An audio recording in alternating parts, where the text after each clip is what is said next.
Good evening, everyone. Very warm greetings. On behalf of W4W Foundation, a think tank instituted as a citizens collective, we welcome you to another session for Wednesdays for Water. The conversation today is on feasibility and challenges in running water-based programs. And of course, we'll be talking about natural resources, interdisciplinary programs as well. The objective of Wednesdays for Water is to engage in conversation with water experts, grassroots practitioners, policymakers, and youth to explore the complex intertwined issues associated with water and the possible solutions. It has expanded since then to have more activities like the Friday Waters and the Monday Munching with Women for Water, besides organizing workshops, walks and talks, seminars, special courses, and conference panels to continue the conversation in various possible ways. So you may please visit our website www.w4w.in for more details. So my name is Ranjana Ray Chaudhary, and I am the moderator for the session from Terry SAS. Now, water-based programs offer significant opportunities for recreation, health improvement, and environmental management. However, successful implementation requires careful consideration of various scientific and logistic factors. So key challenges including ensuring safety and quality, assessing environmental impacts, and securing the necessary infrastructure. This session will explore the feasibility of running water-based programs, focusing on the scientific and technical challenges, and will discuss strategies for addressing these issues to ensure effective and sustainable implementation. So in today's session on feasibility and challenges in running water-based programs, we have Dr. Fawzia Tarannum, Dr. Bibhu Prasad Nayak as speakers, and Trisha Ravindranath as the discussant. And in this, I would like to say that this is the 299th session that we are having today.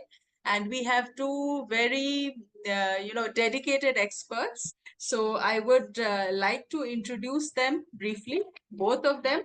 In fact, one works in water and is very passionate in water and governance. The other, of course, has a very wide natural resources focus. So Fawzia Tarannum is a water sustainability consultant with 27 years of experience in project management, teaching, and research. She's an electrical engineer who later specialized in interdisciplinary water governance and management. As a freelance consultant, she has been advising both corporates and NGOs in process optimization, water conservation methods, and land productivity. She's also the co-founder for W4W Foundation and the national coordinator of water at the Climate Reality Project India and South Asia. She was a recipient of the 2017 and 18 Fulbright Hubert Humphrey Fellowship, following which she visited Cornell University, Ithaca, New York for her fellowship. Her professional affiliation during the Humphrey year was with UNDP. She continues her affiliation with Cornell University since then as a guest faculty for the course on food water security, food water energy nexus. Professor Bibhu Nayak is an associate professor at the School of Public Policy and Governance, Tata Institute of Social Sciences, Hyderabad campus. He is an economist by training and has been working on environmental and resource governance issues. He teaches courses like ecological economics, development economics, economic policy, and other courses linking institutions, environment, and development. Prior to this, he worked for the Energy Research Institute as in Terry, New Delhi, and Institute for Social and Economic Change, ISAC, Bangalore, in India. He is the recipient of the first prize in the Global Development Network, GDN, Medal for Research on Development in 2013. He has been associated with professional associations like the Indian Society of Ecological Economics, Odisha Economics Association, and several academic networks like South Asia Network for Environment and Development. So with these two very eminent speakers and who have worked from the grassroots level to research organizations to UN, I am absolutely delighted, and it is my proud privilege to be the moderator for this session. So I shall, of course, we have Trisha also, a young student of second year Master of Science and Master of Climate Science and Policy, and she shall be the discussant, and we will, of course, have the view about youth from her later on. So with with the kind permission of both our experts, I would like to start the panel discussion. So, do I have your permission? Sure, Mansi, please. Sorry, Ranjana, please go ahead. Huh? Yes. So the first few questions are on interdisciplinary water and natural resources education.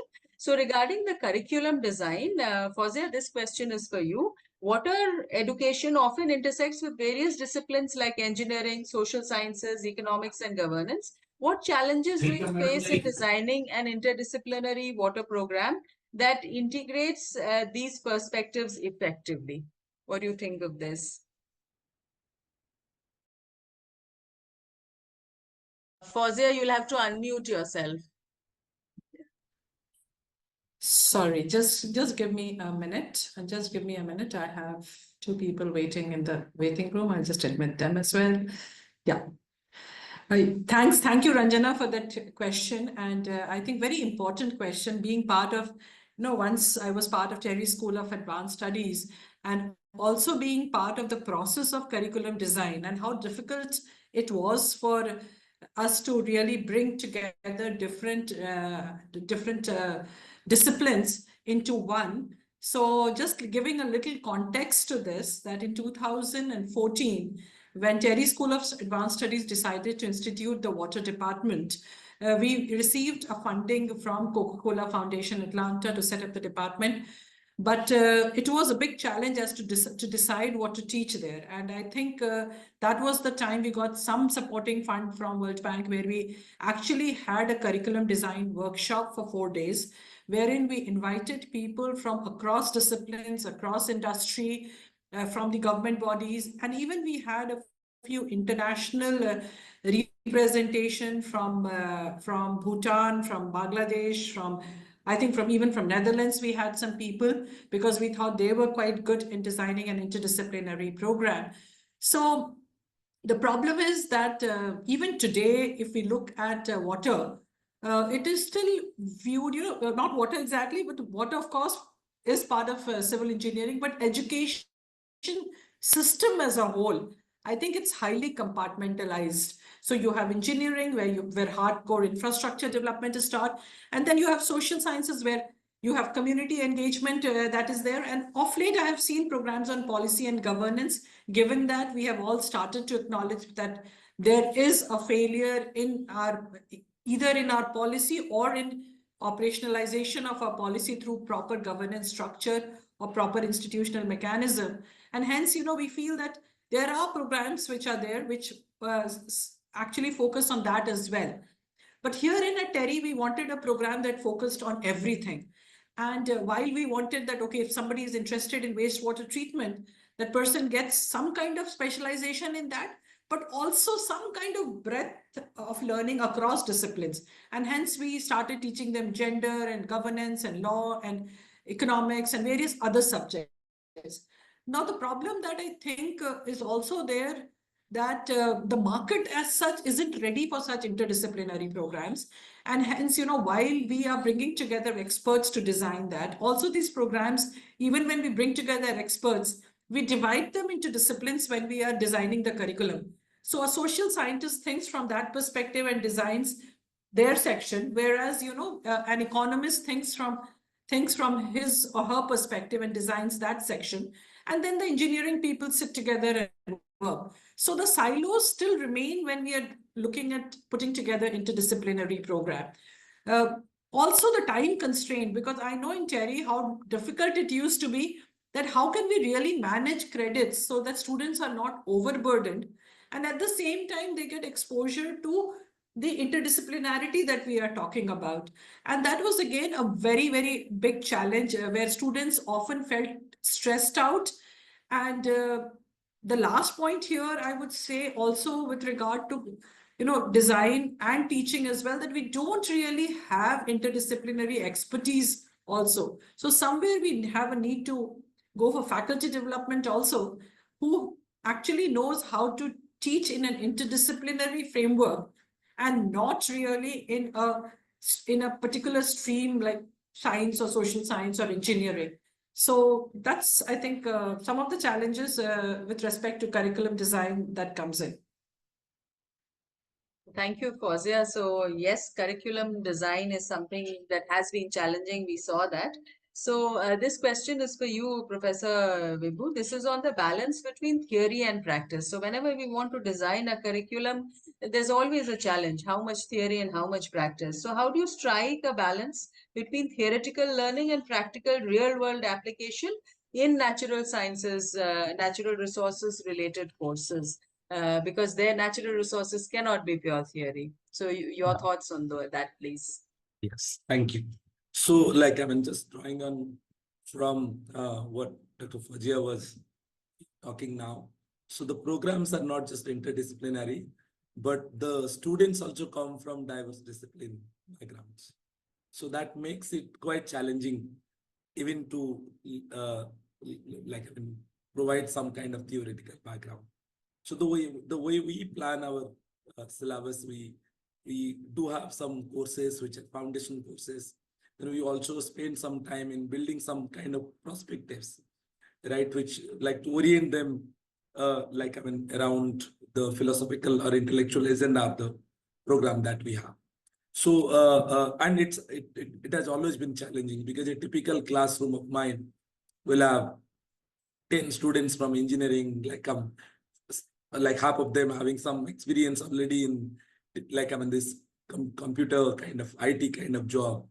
Then like students will from all diverse background, language, uh, humanities, social sciences, like all different disciplines of social sciences, pharmacy, like I mean whatnot. In fact, every year we like I mean get to know about different programs from our student profiles. So it has always been challenging, like in fact. And we try to, like as I said, we first try to build some foundations, then give them some kind of perspective, and then we engage with the core theories.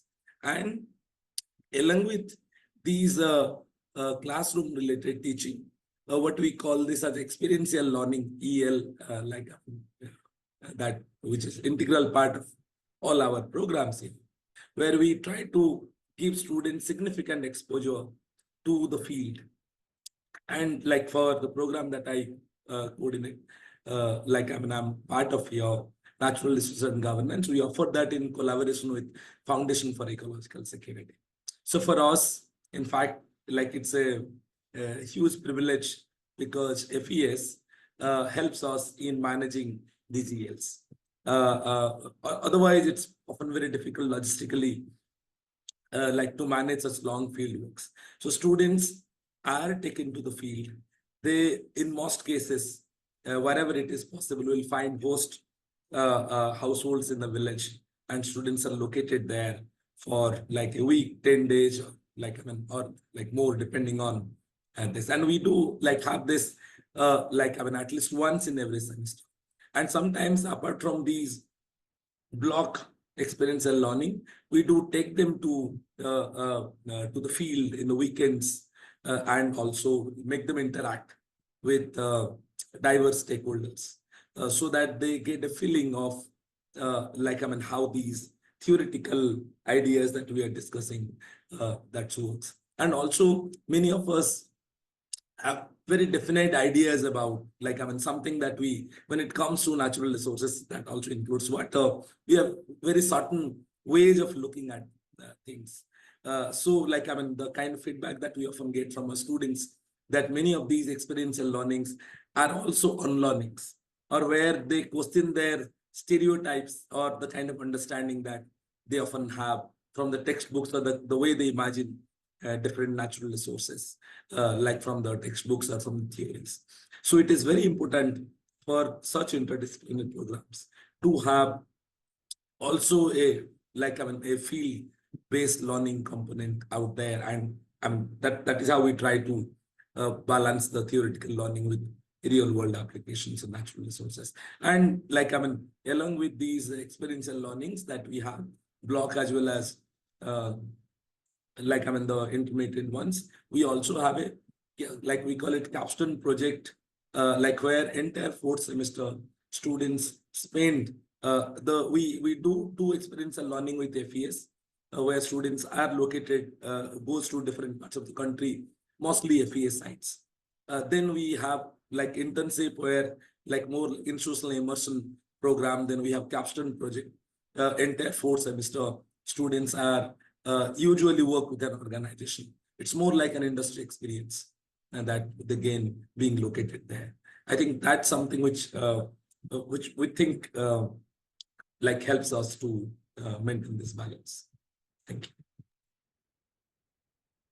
In fact, I too feel that way, that the more learning, the grassroots learning, as you mentioned, and because of your tie-up with FES, it really helps that they spend time in a rural area or another setting, and they spend a week or 10 days every semester.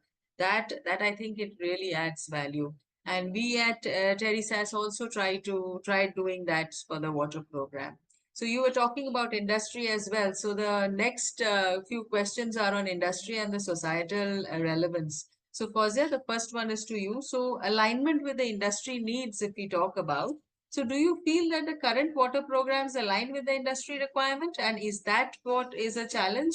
And the government priorities like flagship programs, the Jal Jeevan Mission, Namami Gange, so, how do you think we can bridge the gaps? I mean, do the programs really focus on these kind of program? Our educational programs, do they focus or align themselves with Jal Jeevan Mission, Namami Gange? What do you think? Yeah, that's a great question. Actually, even the missions that we are talking about, whether it is Jal Jeevan Mission or the Namami Gange, a very small component is towards social and governance. Primarily, that also takes a very techno-centric approach. So if you look at Namami Gange or prior to that, the Ganga Action Plan or the Yamuna Action Plan, you will see a bulk of fund was for building STPs. And we really built a lot of STPs. Many of them, of course, do not function. They're all non-functional also. So in terms of sustainability of those STPs, from where is the water going to come? How are the conveyance lines? So even the scientific thing perhaps wasn't so foolproof and robust for them to remain functional. But that apart, I think even the Jal Jeevan Mission, if you look at the Jal Jeevan Mission manual, for instance, the Jal Jeevan Mission manual actually looks at, it's very comprehensive. It even has a component of citizen science where people involvement is there. But when you actually go to the grassroots, you will see that there's just laying of pipelines that's happening everywhere, and every house is getting a tap. So it is Jal Jeevan Mission with Har Ghar Nal, but still there is no guarantee of Jal. So we are still struggling to provide guarantee of Jal to people. The other thing, recently, for instance, I'm advising somebody, I was in Lakhimpur and I realized that some of the farmers had this complaint that we have a lot of Jal. So why is the government even spoiling our roads to put these pipelines when we already have a lot of water? Because the region lies between two grand rivers, Sharda and Ghagra. So how government is visualizing this, how academic institutions are visualizing the program, and how industry is looking at such programs, I still feel there is a huge disconnect. So a lot of our students would go from water program and join research institutions, or they would go and join think tanks, they will join NGOs. Very few of them you would see joining, or consultancy services. Very recently, I would say a lot of them are joining ESG, but very few you would see actually joining industry. Like you would not see somebody going and joining Wipro, or you would not see somebody, joining L&T. Or we have some students who have joined Ultratech. That's great, but that's very minuscule percentage. So that clearly shows that we have a huge disconnect despite the need. So given that most of our students are going and joining for ESG, and ESG is about environmental, social, and corporate governance, so it in itself is interdisciplinary. And right now, if you look at all the big industries, they are all going for ESG audit and certification, because somewhere it is now being even linked to funding and financial sustainability of these organizations. So regardless of that, when it comes to really, trying to build that connect or have an appreciation for such program, I honestly feel that there is a huge gap. institutes, government these days are definitely hiring young fellows. And if you see in most of the ministries, whether it's our Jal Shakti Mantralaya or Ministry of Urban Development or Ministry of Environment, Forest, we do have a lot of young fellows getting hired. And many of our TERI students who have been part of the water program have joined there. So somewhere, the skill match has started, but there is a long way to go. Now we really need to do a very active engagement with industry to make them understand, even in their eligibility criteria. Sometimes the applications get sort of screened out when the eligibility criteria doesn't match, because the government would have advertised for something like environmental science, and they don't know that there is a course like water policy or water governance or water science. So and with a lot of AI based tools which are now being used for screening, application screening, such applications usually get screened out. So very important, it's very, very important that we try and do active engagement with the industry. At least we identify the top 50 industry, we go and spend some time as academic institutions, they should be spending some time with the industry player, with the ministry, to tell them about the importance of this, to tell them how what we're teaching is aligned to that. And at the same time, I think we need to prepare the students also, who are very, very, I would say, unidisciplinary inclined. Like an engineering person, I know how much we struggle to make them teach gender. And they always wonder that why gender is a 3-credit course. It's not required. Why another 2 credit or 3 credit for governance? So that's 6 credits. And then why we have another 2 credit for water law? And then another. So these are they have a lot of questions which we have been facing, because we are somewhere not able to convince them the need for such interdisciplinarity. Also, we need to actively see if our students not just go to foundations, like they may go to HUL Foundation to do their internship, but whether they can actually go to Hindustan Unilever Limited and do or instead of Coca-Cola Foundation, they go to Coca-Cola. We have some of our engineering students who went to the bottling plant, for instance. But we have to also see that how we send our students to these industries, where industries try to understand the benefit that they're deriving out of an interdisciplinary student. So somewhere we need to bridge this gap. And if you ask me, the connection still remains quite weak. Yeah, indeed it does. I mean, despite our telling the ministry so many times that open up the field for interdisciplinaries, that these students are good and they come from interdisciplinary backgrounds, we know how much of an uphill task that was. So the next question is to you, Bibhu, and it is on employment opportunities. So it is not just the government who has these kind of issues, but it is also the students, they themselves also come up with this concern about where they should be employed and how do they fit in. And the other bit that you mentioned in the beginning, that the students themselves come from interdisciplinary background. So from there, with a 2-year course, how are we, expecting them to be the right fit? And what are the things that we can do? So if you could share your thoughts, please.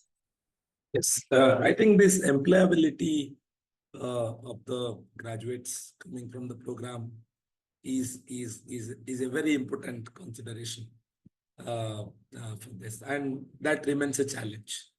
And challenge for different regions.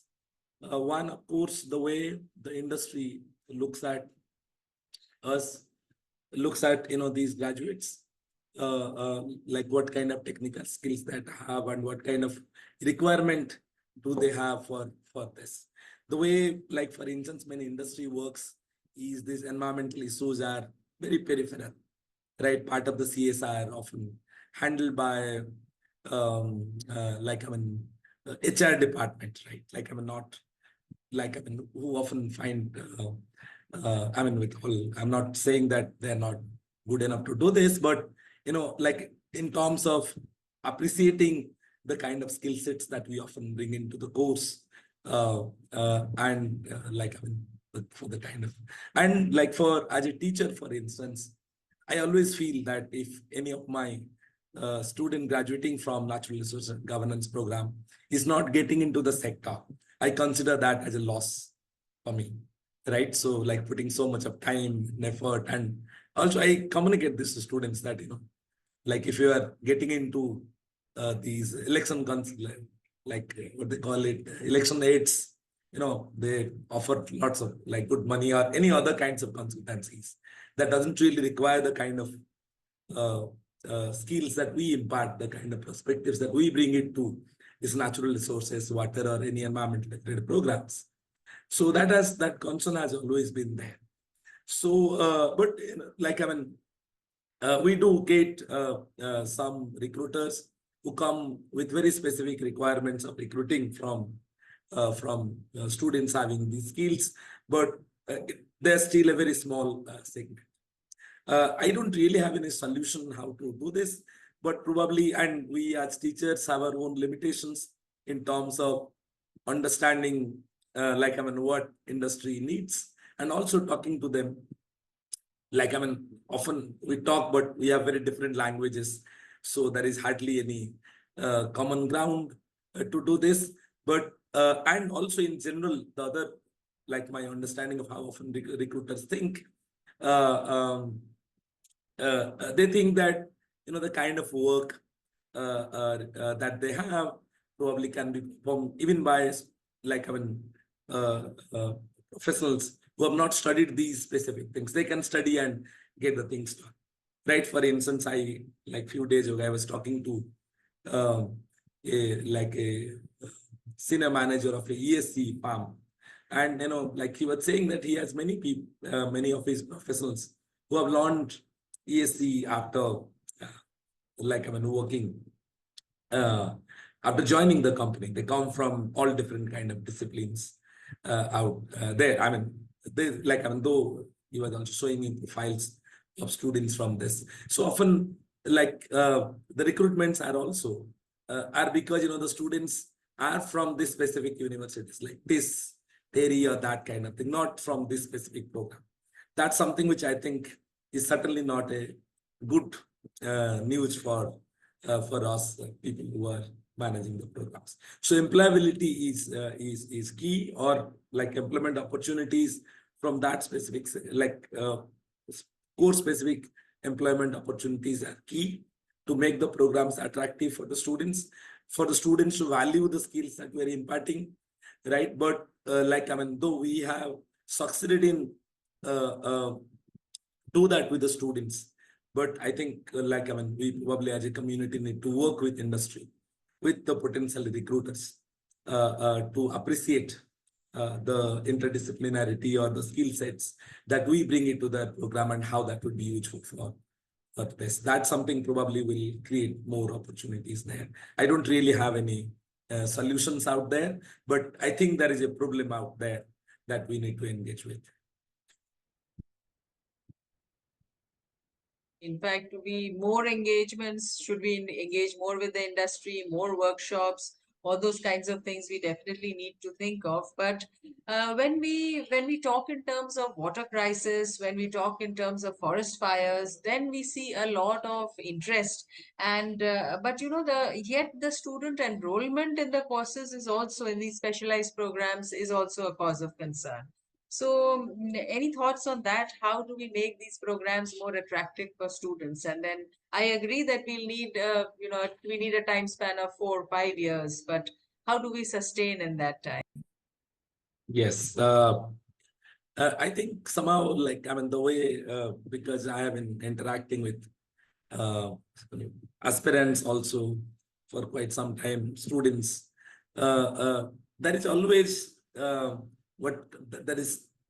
there are certain things which are the flavor of the seasons, right? So, like those kind of things work. You don't really have to, all we have to do is let people know that, like here is what we have. And if that fits to that flavor of the season kind of thing, that that works. But that somehow probably when it comes to these specific like bit water or natural resources, there is always challenge out there.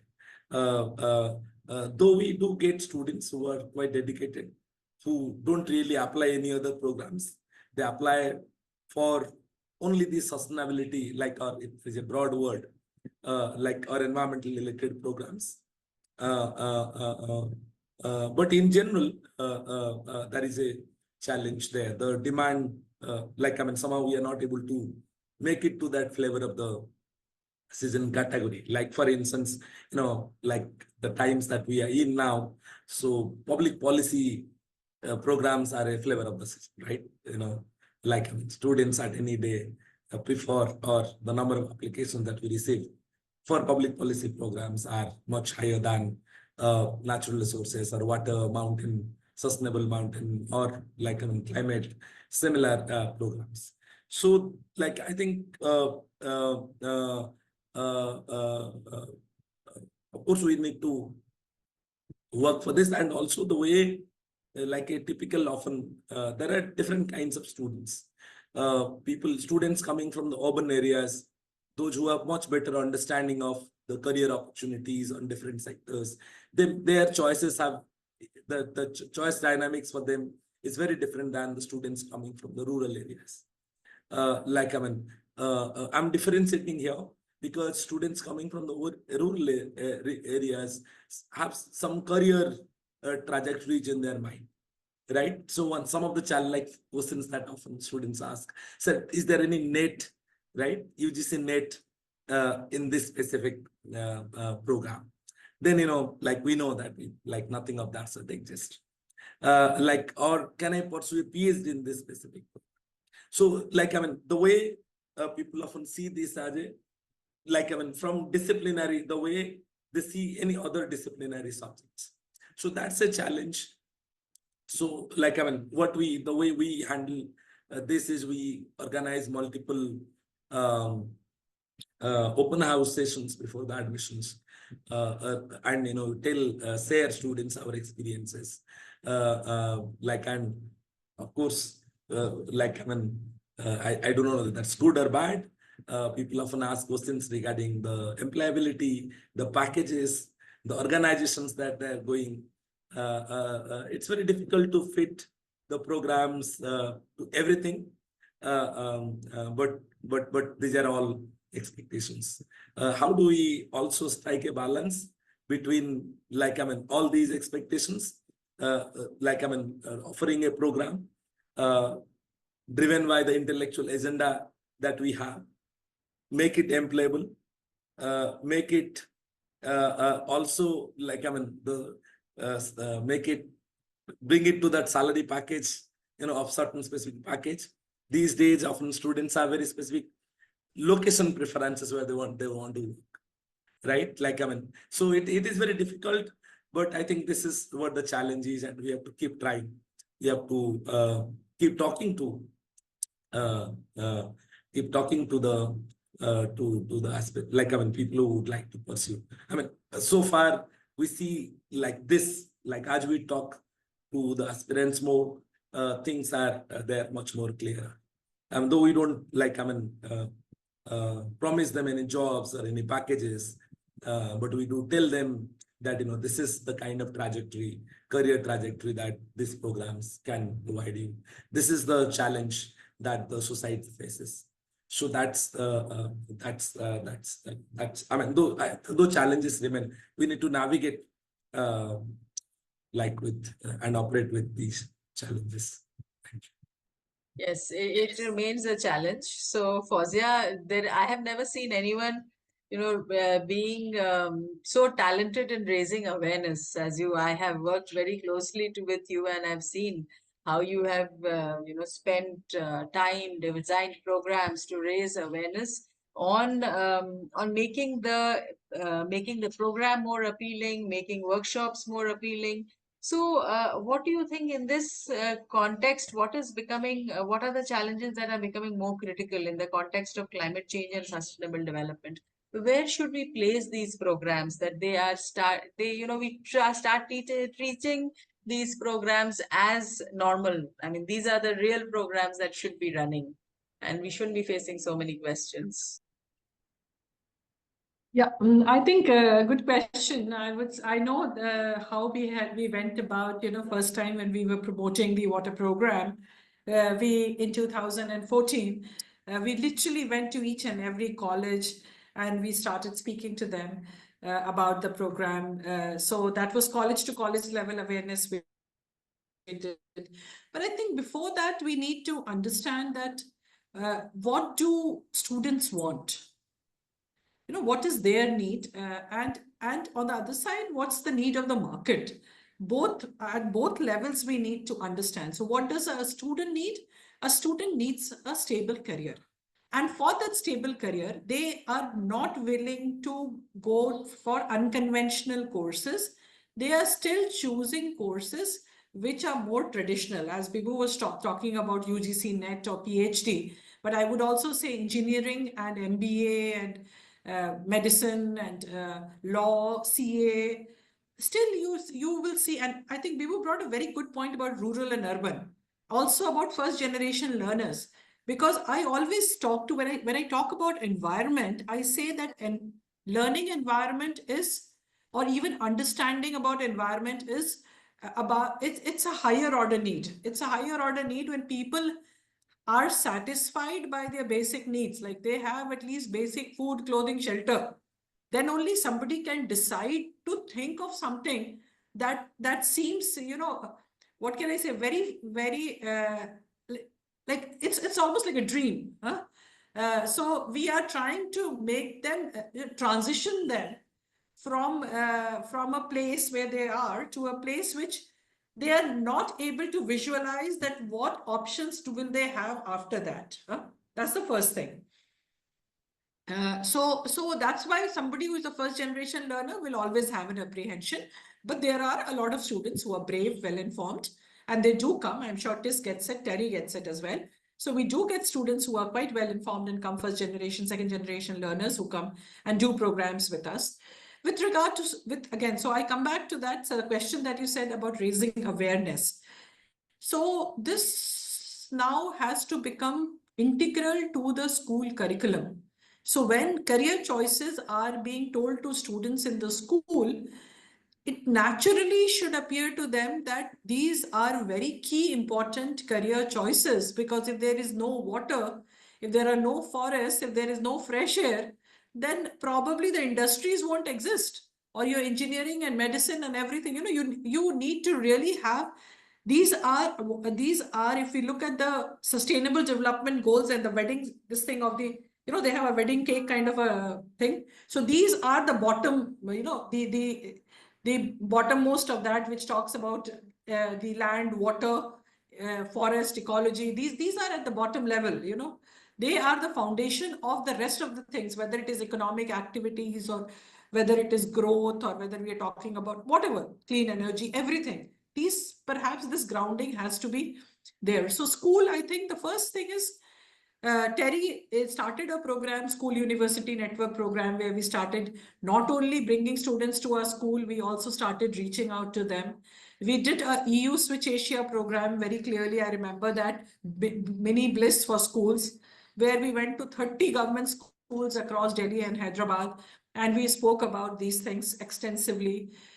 We even engaged with colleges, almost about 75 colleges across India, where we went on to do a water competition where we had, and we got proposals from colleges, and we engaged very actively at the regional level and then at a central level in Delhi with them to make them. We did get a few admissions from those students as well who participated in this.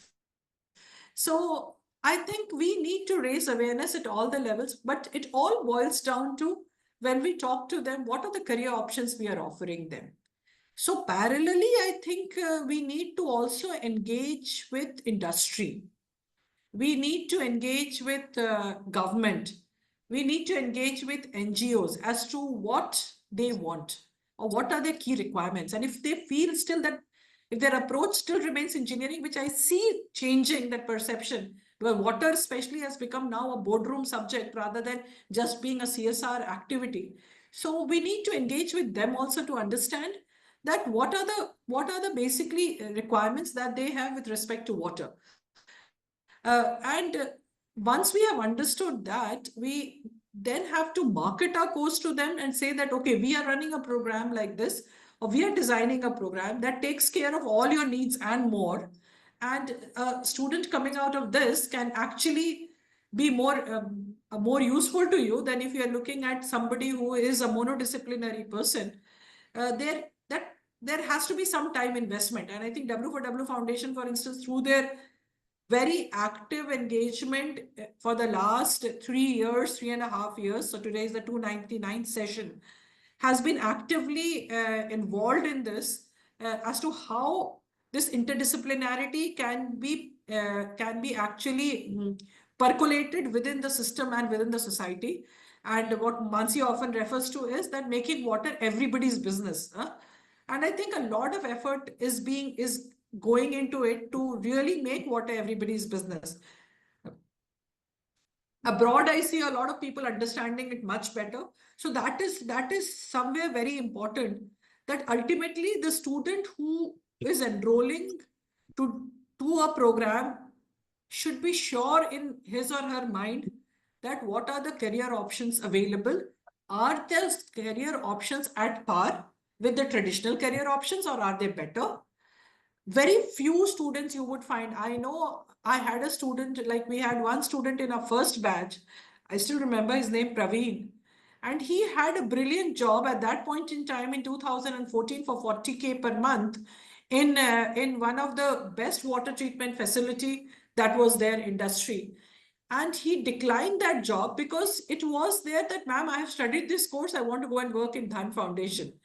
And he's doing an amazing work in that foundation besides being an engineer.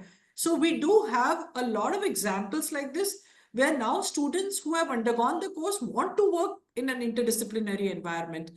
So awareness, of course, we can use social media, we can use student ambassadors, we can even get industry to speak for us. We can take small bites from the industry, and we can try and use that so that students are convinced that there are opportunities. Lastly, I'll give an example of the MBA program at Terry School of Advanced Studies. So the MBA program at Terry School of Advanced Studies is in MBA Business Sustainability. Or now that is nothing like, it's not an MBA HR or finance or operations or any of those, or sales and marketing. It's very, very unconventional. We initially, when we started this program, there was a good number of students taking that, but they felt that, the job opportunities aren't very good. And the numbers declined drastically, that we would barely have 10 to 15 students. And I was just speaking to Ranjana, we have almost 80 plus students in business sustainability. So as industries are becoming more conscious about these things, you will definitely, the enrollments are also going to increase.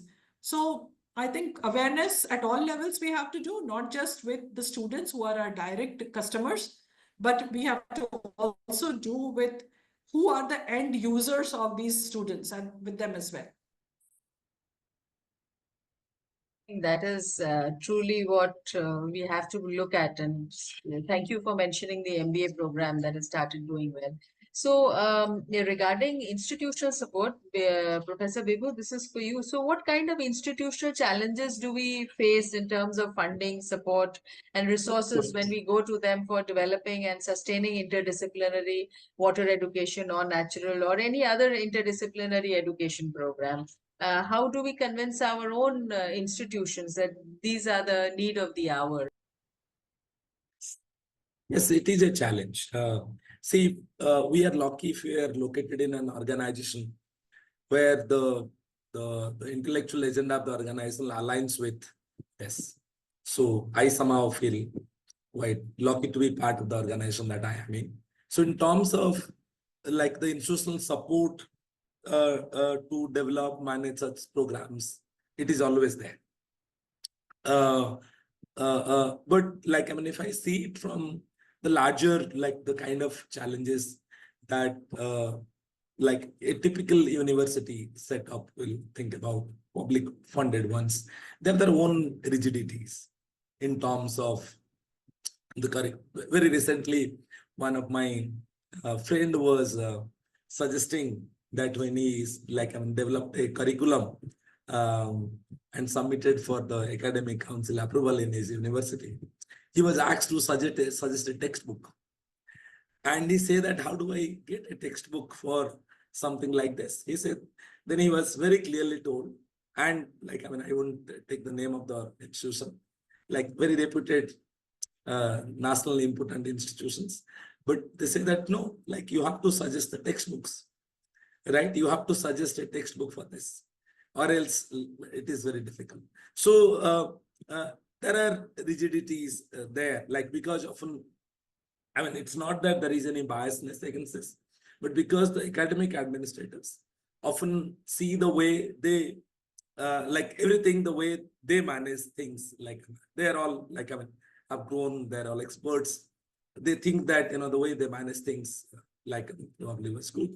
So there are challenges, like if, like, I mean, so, and another challenge with many institution is like, I mean, when you come go with this proposal, right, your people often see this as, okay, like it's good, interdisciplinary, relevant for the program, we'll offer jobs, we can generate revenue, right? So people often see these organizations as these similar programs as revenue generating programs, not necessarily. So like you have a very different kind of treatment or approach for this. But the challenges there is many, again, like, I mean, universities, systems are public funded universities have their own rigidities. There is always the problem of, you know, what comes first, whether the chicken or egg, right? So like, I mean, the universities often don't want to make that initial investment or allocate faculties and whatever is required to run the programs. Another major challenge that of running such programs are often like faculties, right? So these programs requires faculties. Like, I mean, we see, as faculties, all of us got our trainings in our own disciplines. So when we teach a interdisciplinary program, then we have our own, like, I mean, baggages being trained in the discipline. So we unlearn part of it, learn new things, right? So that requires huge investment in terms of time, effort, like, and resources being there. So unless you have, like, say, long-term contracts, it's often difficult to find faculties who would like to invest this much. And often, you know, relying on the guest faculties has its own set of challenges. Like a typical university will consider the way, for instance, big universities list their guest faculties. Like, I mean, that works well for the disciplinary programs. But for interdisciplinary programs, it's actually a challenge that we face. And also the kind of remuneration that we have, it's very difficult to match, like, I mean, the expectations from the sector experts and people who have been working there for very long. So the kind of investment that is required to build these programs, I think that's something which probably requires some larger thinking at the policy level. Because now that in NEP, government is pushing this, and want such programs to come up and also build the skills, which, you know, many of the programs that we are talking about, essentially to create professionals for the sector, which we think there is a gap, there is a requirement, and like, I mean, it is possible to do this. But like, we also need to have the enabling policies, like, which also allows, like, I mean, these challenges, like, which recognizes these challenges and allows the flexibility or the innovation that is required in part of the academic, the institutional administration or the academic administration. Thank you. I think this was, very, very pertinent in that fact that it is getting the interdisciplinary faculties and institutional support is very, very challenging. Because nobody likes to come out of their discipline boundaries and have that kind of a broad mindset. So, looking at the time, at this juncture, I would like to introduce Trisha, because Trisha has a very interesting background. She wanted to study the MSc Water Science and Governance program at Terry SAS, but now she is a part of the MSc Climate Science and Policy program, which is also a very unique program. And she seems to be, she says she is very happy, and I'm sure she is. So with that kind of an institution, background, and you being youth, to tell us a little bit about your thoughts on this kind of interdisciplinary program.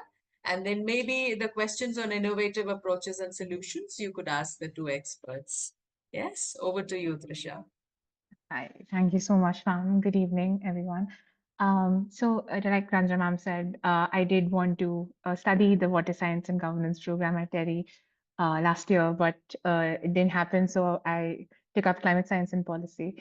But it in itself is such a wonderful course because I also got to study hydrology. There's integrated watershed management, groundwater, and so in a way, I was like really interested to also like work in my minor internship in the water challenges of Bangalore.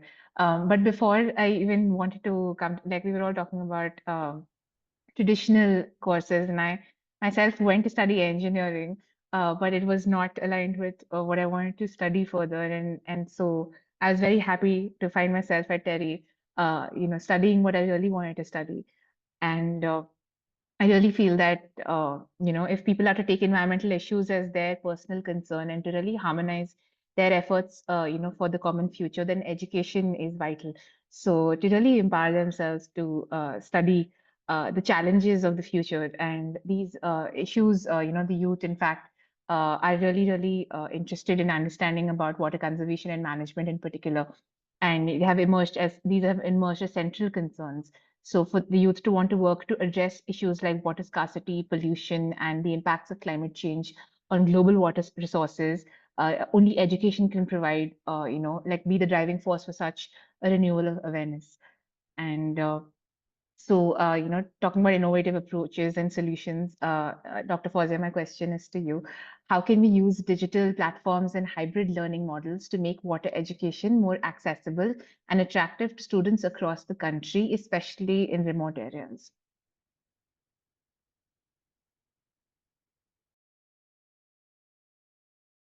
Yeah, thanks, Trisha. Though, in fact, I also wanted to ask you a question, but that I can do it later also.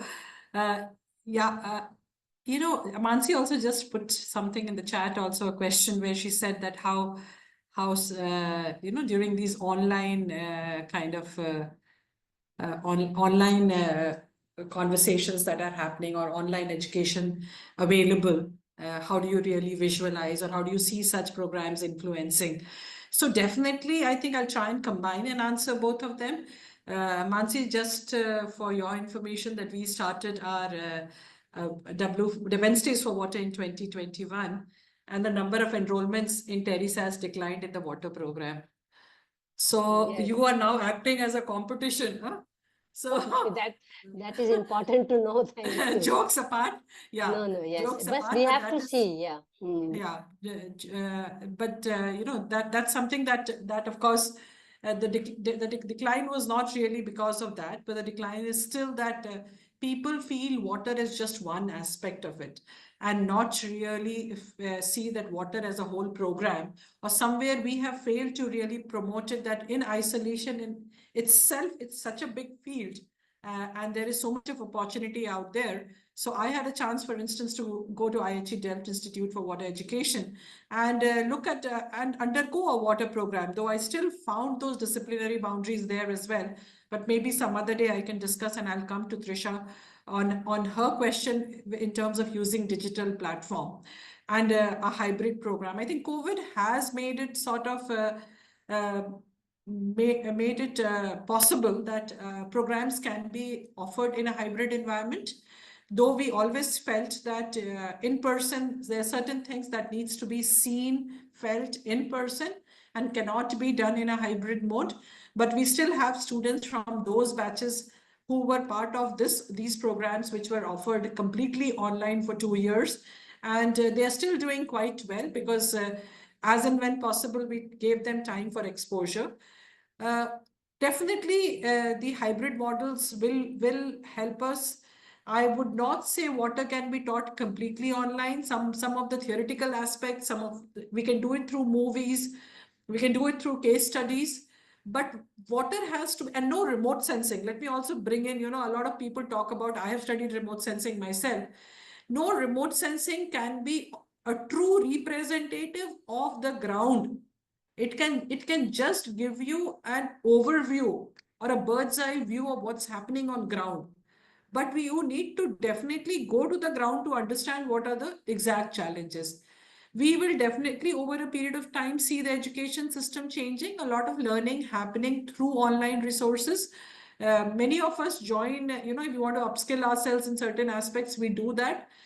With respect to the rural environment, we still don't have that internet bandwidth to take our education completely virtual to the rural. While the rural community would love to go through this, but sadly, we don't have that kind of internet connection wherein we can offer something completely virtually to them.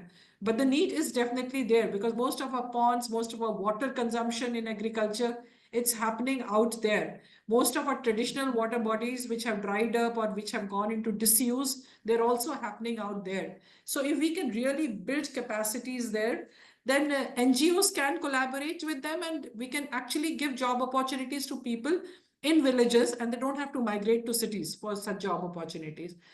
I'll just give you an example of one of the fellowships because I now advise Gurujal, B4Water fellowship that we do. We identify students, 12th grade students like from rural areas, from the villages in which we work. And we bring them to the office and we train them literally in everything. So from social research to data collection to data analysis to Excel. And some of them, we have even trained them in drone flying, image processing.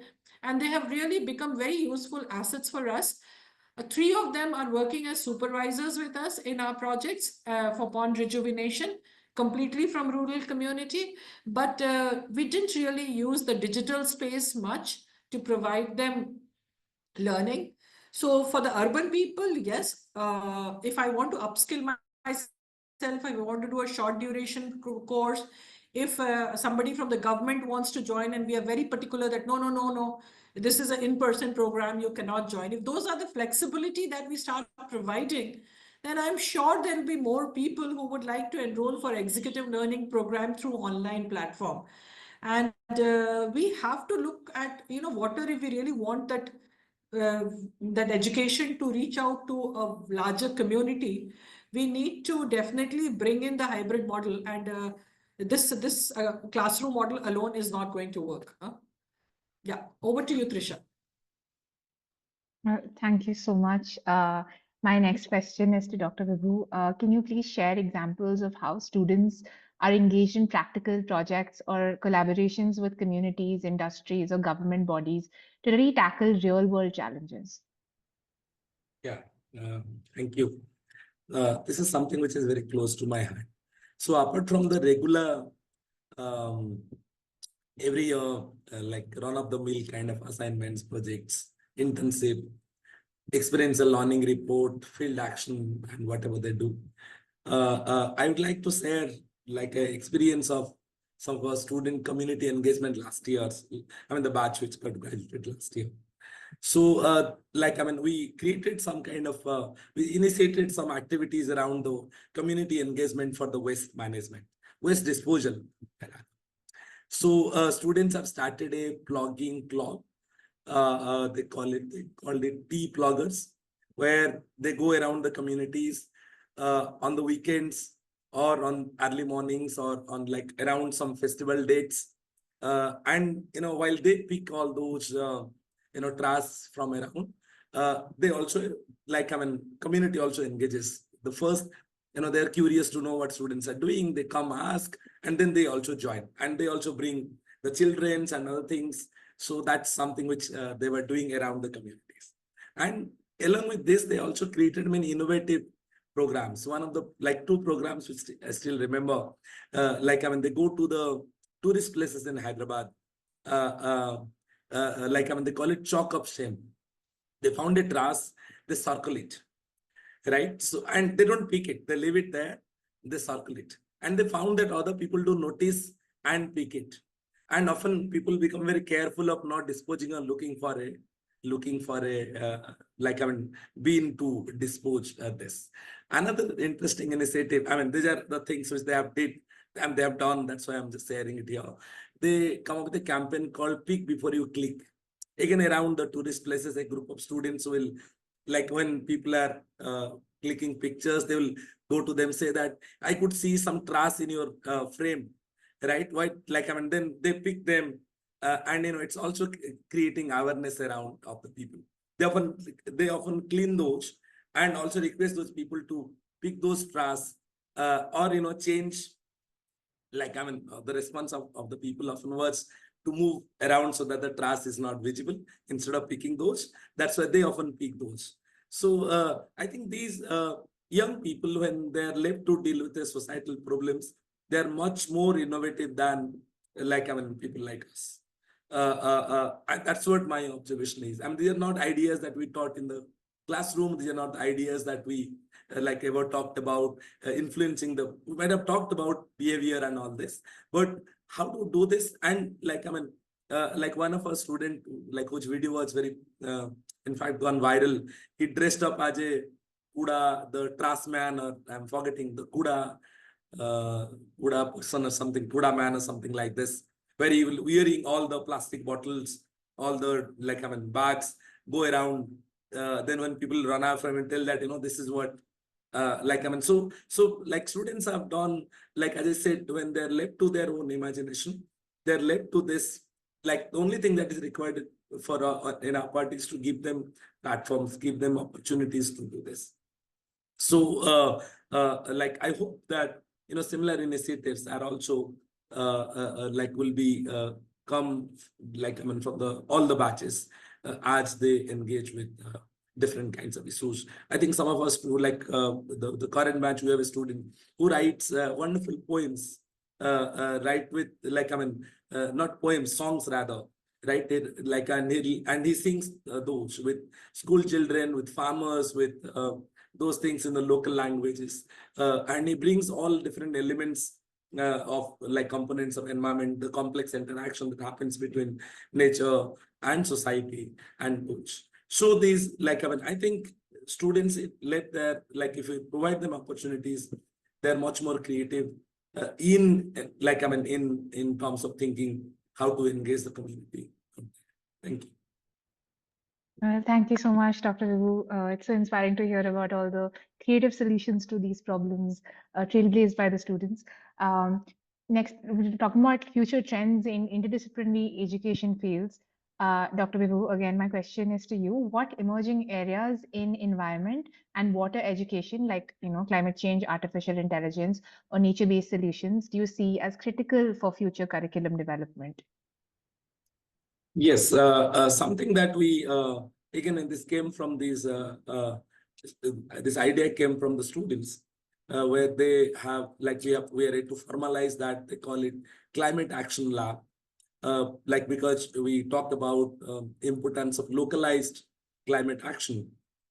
So they say that we need to think different ways through which, like, I mean, this localized climate action can be initiated, like, worked with communities, low cost, like the nature-based. So these are the things which I think, like, I mean, we need to bring it to the, like, I mean, to the curriculum, create case studies. I think a group of our students this year are working on community engagement for net zero transition.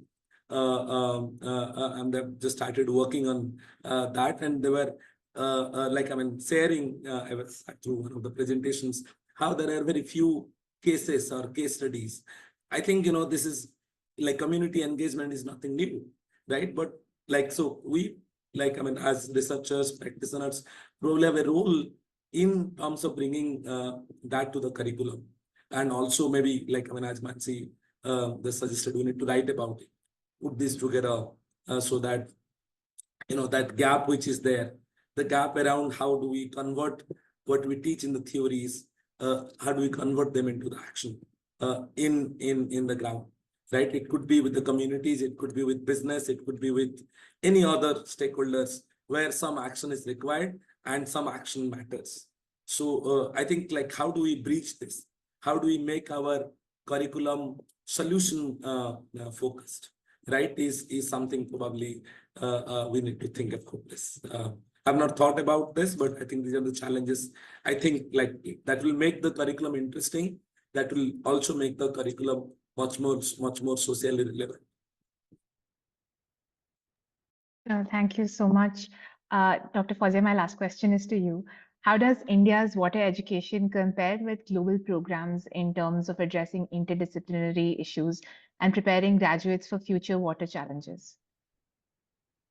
Okay, something that I wanted to share, I think I'll briefly share. I have had the opportunity to be teaching in a program in India, a water program in India, and also had the opportunity of being part of a program globally. I actually delved, the master's program. I've been, as a student, I've been there as well.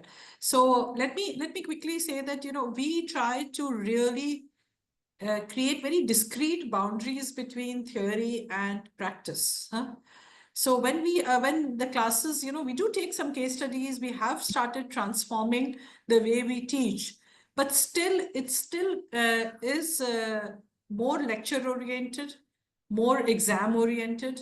It's more how assessments are more in terms of exams, where students are not able to think critically, work in group, be interdisciplinary, like engage in interdisciplinary program, interdisciplinarity. So globally, what I've seen is that when they teach a course in maths, first of all, they don't have so many credits. So like 80 credits, 85 credits is, student cannot focus on anything. They just focus on, scoring marks. So they just go learn it and go and just produce something on the paper to score marks, or else they just ignore. So these are the two categories of students who are there. Whereas when I look abroad in master's program, I see that very limited number of credits. For instance, in the entire year, the master program is first of all shorter in Europe, though in US it's a little longer. It may be 1.5 years, but Europe and UK, it's actually shorter. It's like a 1-year duration. About 8 to 9 courses you will be taught. And those 8 to 9 courses also, you have the flexibility of choosing from a bouquet of courses where you think that, okay, these are the ones which are there. Depending on how you choose, you get a specialization. So it's some courses you perhaps, and if you take like randomly, you want to choose something and you really want yourself to be interdisciplinary, then you get actually a degree in that interdisciplinary. Otherwise, you get maybe in digital innovation, or you may get in water and health, or you may get in water science, or depending on the kind of subjects that you have chosen, your final degree will be decided on that. Now, while the teaching is being done also, there would be like 1 to 2 theory sessions per week, and the rest of the time students are given a lot of opportunity for open discussions, debates. They come together, they sit, discuss. There are practical cases which are given to them. Rather than discussing cases, there are practical cases which are given to them, where somebody would apply remote sensing, while somebody would look at it from a social lens, somebody else would look at it from an economic lens, and somebody else would look at it from a technical lens. So final presentation, when it comes as a group, almost all aspect gets covered. I remember taking a course in wetlands management, and for a week, we were taken to a wetland, Bispos wetland in Rotterdam, and we were actually kept there for a week to actually learn what wetlands is all about. So we are talking about experiential learning, but most of the experiential learning that we do, other than the major project and all that we have, and MASDP Sustainable Development Practice Program, they have a longer experiential learning. Other than that, in other programs that we are looking at, we normally look at 1 day of site visit and come back. And it's more like a site visit than actually some experiment or some practical demonstration that happens. Sometimes, of course, Ranjana does a lot of experiments there at the site as well, but there are very few faculty who really engage in such kind of experiment. So I would say that its teaching no longer is about giving theory, because that's something that's already available online. A student who is really desirous of learning can consume it online as well, and they have been overexposed to theory through webinars, through lots of training sessions that keep happening. What student wants is more in terms of practical learning. Where do I apply? Why am I even studying interdisciplinary program?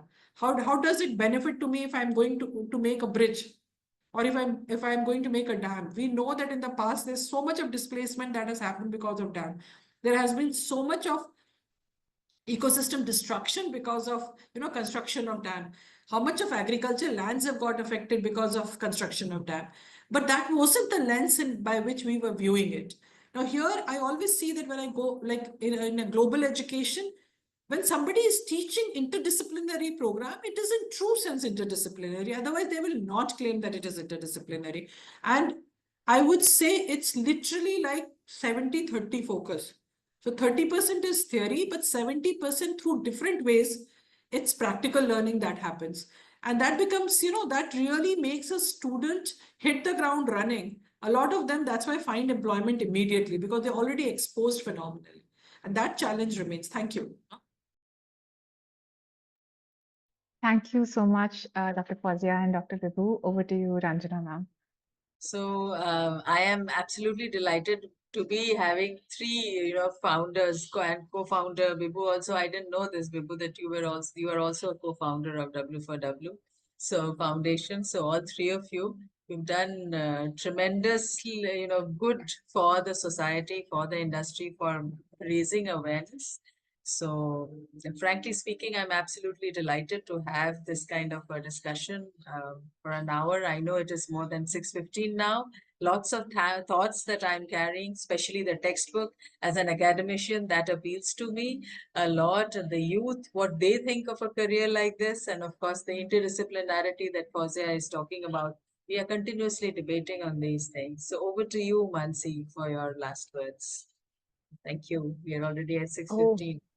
Thank you. I didn't realize that I have to speak, but thank you so much, Ranjana, for taking the responsibility of this important session, and also Terry Sass for running this water education series. So we are running it quite smoothly. We know that we have sessions till December, at least for now.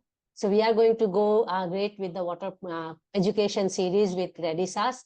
And I'm also concerned when I hear the statistics of water education program from Fawzia. So we have to also rethink how it goes. So thanks, Bibhu and Fawzia. Good to see you here. And we are going stronger with every session now. At least till November, we have sessions booked. And good to know you, Trisha. I would like to know more about how the younger generation looks at water and climate matters. But probably we have you another time to really discuss and have more young panelists and also talk about water education program. What are youth looking for from the educational program? But for now, I think it's a good idea to also declare what we are having on the 300th session. We are not really doing something as a celebration, but we are going as flowing, So on this Friday, we have a session which is Friday Water Thesis Club. And we are talking about repairing urban water governance through informality with Neha Mungekar, who is doing her PhD at Erasmus University. So I just fished her from my own university, easiest for me. And that next Wednesday, we have the IASC Asia series, where we invite people from other parts of the Asia, going out of India and a little bit moving around. We are talking about mapping urgency for the deployment of stormwater management programs and taking case of Pakistan. And if you recall, last IASC series, we also took a case of Philippines and Myanmar. So slowly we are going to other parts of our regional friends. So I also request all of you to really find us good speakers as we move from 300 plus sessions. That also makes us one of the longest water conversations in the world. So extremely proud, and also a big thanks to all the team members and nearly 450 speakers who have spoken on our platform. So please take care of yourself, and we see each other very soon. At least for next 6 weeks, we are on. Thank you. Thanks, Pansy. Thank you. Thank you, Ranjana. If we have few more minutes, Sure. maybe we open it for other participants if they would like to share something. Idea. Briefly. Yeah, that's a good idea, Bibhu. I think that's a good idea. So maybe we can take that moment and also hear the views of people who are around, and especially if there are youth who would like to add in what they look for in some such kind of water programs. That will be wonderful.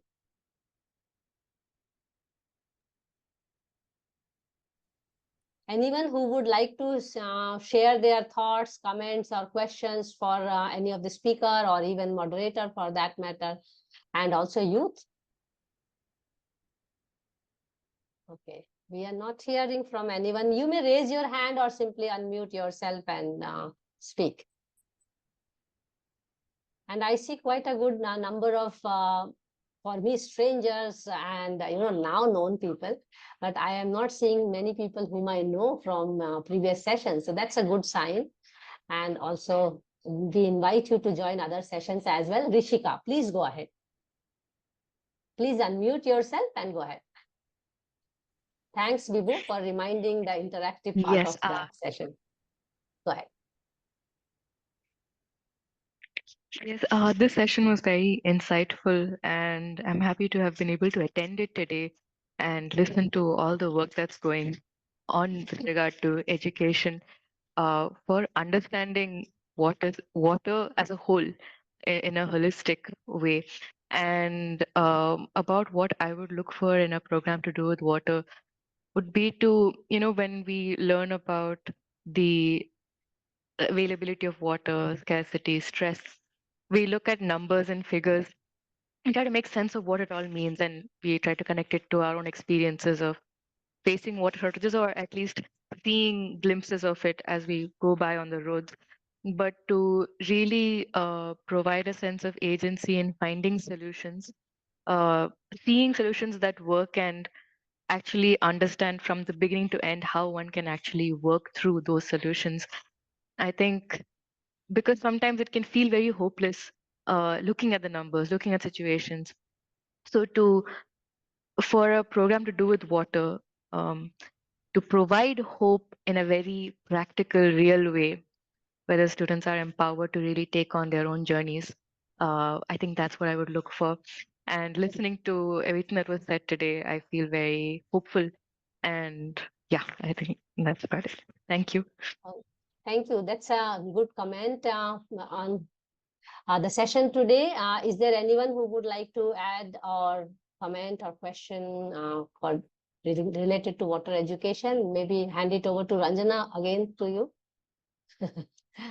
Yes, so these I can see Rishika, of course, is a girl who keeps she asks very thought-provoking questions, and she is very, very, very vocal whenever she wants to. She's very clear. So I'm very happy to see that she's able to give a comment like this. Water education, yes, it in some form or the other it is there in the various study programs, but the exclusive program that we are so passionate about, we have to find a way to get back to it. And for the larger societal good, for the industries also, we definitely have to work on it. But as Vibhu said, the flavor of the season has changed. So do we wait for the flavor to come back to water, or do we do something else in the meanwhile while it happens? So that's a food for thought, I would say. So thank you very much. And Mansi had a question on how these programs are influencing.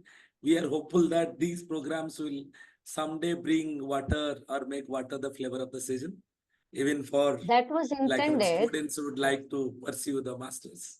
Actually, if you recall, yeah, thanks, Bibhu, because actually, if you recall, when you, me, and Fawzia were sitting and designing how to do, the whole idea was that people will get to know about that one has to study water, and these are the ways or options one should look at water. So we have to really work hard and go maybe hit the ground and not really just stay more online, maybe more offline and go to more schools. So I think all of us are doing our best to go to the ground. Last 2 days also, I was in Pune talking only water. So you all are doing that. We have to find out a way. I think we should not wait for crisis to arrive and then we start learning about water. We have to really be there. Is there any comments or points anybody would like to add, or else we can call it off? Because our researchers then have a problem in editing a longer video and putting it on YouTube. So there are some technical issues here. Thank you so much, Ranjana and Fawzia and Vibhu, and especially Trisha. It's always good to have younger people on board. And I wish to tell all of you who are here that getting young discussant has been more challenging for us than having speakers. So you already know that we are really looking for younger people to join us in the water journey. Yeah. Thanks all of you. Thank you so much. Please take care and join us on Friday, Monday, or Wednesday. Yeah. Thanks a lot. Thank you so much. Thank you so much. Thank you. you.